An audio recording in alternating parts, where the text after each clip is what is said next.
कैसे देखते हैं सर? कल पप्पू यादव काफी गुस्से में थे।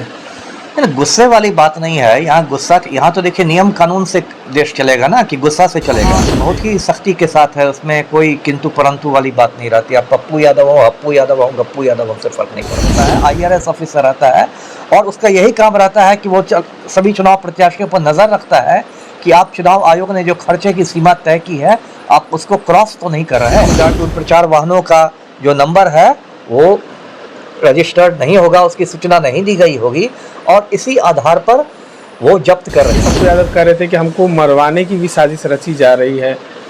अब ये तो मुझे क्यों लगता है, पप्पू यादव को मरवा के किसको क्या मिलेगा? ऐसे तो संतोष कुशवाहा में और बीमा भारती में तो अभी मुझे सबसे ज्यादा पलड़ा पप्पू यादव का ही भारी दिख रहा है। देखिए, आज चर्चा करेंगे पप्पू यादव की। पूर्णिया लोकसभा सीट से निर्दलीय उम्मीदवार बने हैं। बता दें कि वो कांग्रेस ज्वाइन किए थे, अपनी पार्टी को विलय कर लिया था कांग्रेस में, लेकिन उसके बाद जो है पप्पू यादव को पूर्णिया से लोकसभा टिकट जो है वो नहीं मिला और वहाँ से वो निर्दलीय चुनाव लड़ रहे हैं। लेकिन सवाल ये है कि कल पप्पू यादव का वही रौद्र रूप देखने को मिला। कल जिस तरीके से वो तमाम पदाधिकारियों पर अपनी गुस्सा निकाल रहे थे, तो कहीं ना कहीं फिर से वो पुराने पप्पू यादव फिर लौट आए हैं क्या? हमारे साथ इन तमाम मुद्दों पर चर्चा करेंगे पूर्व IPS अमिताभ दास जी हैं। कैसे देखते हैं सर? कल पप्पू यादव काफी गुस्से में थे। गुस्से वाली बात नहीं है। यहाँ गुस्सा, यहाँ तो देखिए नियम कानून से देश चलेगा ना, कि गुस्सा से चलेगा जी। देश तो कायदे कानून से चलेगा। और चुनाव के समय आप जानते हैं, दर्शक भी जानते हैं कि आचार संहिता लागू रहती है, कोड ऑफ कंडक्ट जिसको कहते हैं, MCC model code of conduct, और उसका बहुत सख्ती से पालन किया जाता है। मैं खुद बहुत सारे दूसरे राज्यों में भी चुनाव आयोग का ऑब्जर्वर बन के जा चुका हूँ, प्रेक्षक बन के, और वहाँ बहुत ही सख्ती के साथ है, उसमें कोई किंतु परंतु वाली बात नहीं रहती। आप पप्पू यादव हो, हप्पू यादव हो, गप्पू यादव हो, उससे फर्क नहीं पड़ता। अब देखिए, ये जो मामला है बहुत विस्तार से मैं नहीं जानता, लेकिन जो मीडिया से खबरें आई है उसमें यह था कि कुछ डीजे वीजे लगाया जा रहा था, उसका उधर से कोई SDO साहब गुजरे, उन्होंने कुछ इसकी गाड़ी सीज की, ये सब।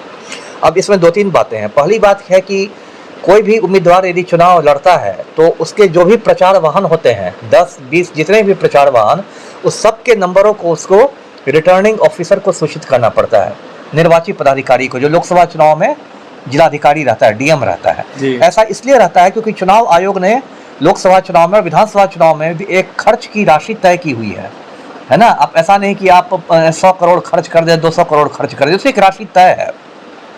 तो वो राशि तय है, उस पर तभी निगाह रखी जा सकेगी जब आपने क्या क्या खर्च किया है सबकी खबर रहेगी प्रशासन को। और आजकल हर लोकसभा सीट में एक व्यय प्रेक्षक भी आता है, इंग्लिश में जिसको एक्सपेंडिचर ऑब्जर्वर कहते हैं, जो भारतीय राजस्व सेवा का अधिकारी होता है, IRS ऑफिसर रहता है, और उसका यही काम रहता है कि वो सभी चुनाव प्रत्याशियों पर नजर रखता है कि आप चुनाव आयोग ने जो खर्चे की सीमा तय की है आप उसको क्रॉस तो नहीं कर रहे हैं।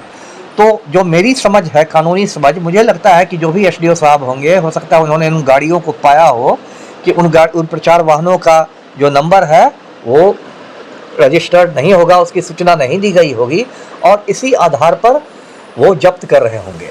कल ऐसी भी सूचनाएं थी कि पप्पू यादव कह रहे थे कि हमको मरवाने की भी साजिश रची जा रही है। अब ये तो मुझे क्यों लगता है, पप्पू यादव को मरवा के किसको क्या मिलेगा? ऐसे तो हर उम्मीदवार कह सकता है कि मुझे मरवा दिया जाए। देखिए, मुझे नहीं लगता कि पप्पू यादव को मरवाने की साजिश होगी। ये तो बहुत बड़ा उन्होंने इल्जाम लगा दिया, और कई बार ऐसे इल्जाम इसलिए लगाए जाते हैं जिससे आपको मतदाताओं की सहानुभूति मिले, है ना। इसलिए ऐसा भी होता है कि लोग कहते हैं कि मुझे मरवाने की साजिश हो रही है, जिससे कि मतदाता आपके प्रति सहानुभूति रखे। मुझे नहीं लगता कि, ठीक है, राजनीतिक विवाद अपनी जगह है, हो सकता है कि लालू यादव आपको लंगड़ी मार रहे हो, वो नहीं चाहते हो कि आप यादवों का नेता बन के हो रहे हैं, लेकिन कोई आपको हत्या करवा देगा इसकी तो मुझे संभावना नहीं लगती है कि अभी पप्पू यादव को कोई मरवाना चाहेगा। ये तो क्या लगता है पप्पू यादव पूर्णिया सीट निकाल पाएंगे? अब जो मेरी राजनीतिक समझ है, मैं अभी पूर्णिया में तो त्रिकोणीय मत हो रहा है अभी मुकाबला, पप्पू यादव और इसमें संतोष कुशवाहा में और बीमा भारती में, तो अभी मुझे सबसे ज़्यादा पलड़ा पप्पू यादव का ही भारी दिख रहा है। एक तो पप्पू यादव ने काफ़ी समय से यहाँ काम किया है, प्रणाम पूर्णिया उनका अभियान था, 2-3 बार सांसद रह चुके हैं, और सबसे बड़ी बात कि उनको जो जिस तरह से टिकट नहीं दिया गया, एक तरह से उनके साथ धोखा हुआ, उन्होंने अपनी पार्टी का कांग्रेस में विलय करा दिया जाप का, और फिर भी लालू यादव ने टिकट नहीं मिलने दिया और बीमा भारती को लाके इनका मतलब पता साफ कर दिया। तो इससे एक कहीं ना कहीं मैं देखता हूँ कि लोगों में, सिर्फ पूर्णिया में नहीं पूरे बिहार में लोगों में एक तरह की सहानुभूति है कि पप्पू यादव के साथ ऐसा गलत हुआ, ऐसा नहीं होना चाहिए था, तो उस हमदर्दी का भी फायदा होगा। चलिए, इस बार जो है पप्पू यादव को हमदर्दी और सहानुभूति का फायदा जरूर होने वाला है। हालांकि जिस तरीके से आरोप और प्रत्यारोप लगा रहे हैं और कल पप्पू यादव का जो रौद्र रूप देखने को मिला, तो इन तमाम बातों पर पूर्व IPS अमिताभ दास ने अपनी राय रखी है। इस तरह के तमाम अपडेट्स के लिए बने रहे देशवा न्यूज़ के साथ।